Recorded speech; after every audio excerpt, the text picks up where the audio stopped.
Director NK. Neeraj.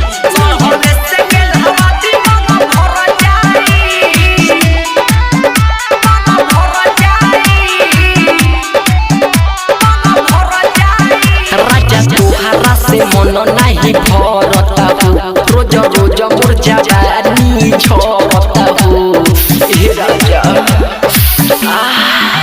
राजा तोहरा से मन नहीं भरता रोज रोज मोर जवानी झरता कैसे होई तो सामान मोर सड़ जाई सड़वे से गेल हवा दी मन भर जाई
खिखी करता मन भीतर से देह पूरा करे सना सन कैसे होई तो सामान मोर सड़ जाई सड़वे से गेल हवा दी मन भर जाई कैसे होई तो सामान मोर सड़ जाई सड़वे से गेल हवा दी मन भर जाई mix by Sabrang digital recording studio.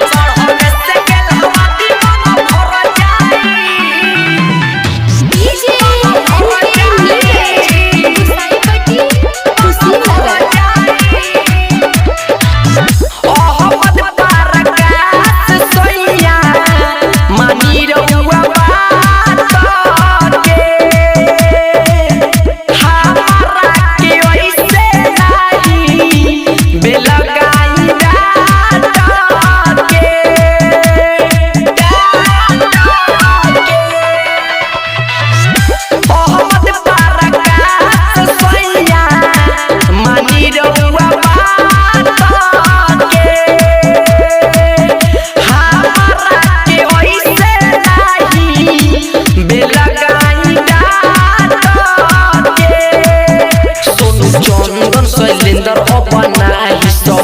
तोहरा से बेरी बेरी कहते रहब कैसे होई तो सामान मोर सड़ जाई सड़वे से गेल हवा दी मन भर जाई कैसे होई तो सामान मोर सड़ जाई सड़वे से गेल हवा दी मन भर जाई। Mix by Sabrang digital recording studio Sangrampur.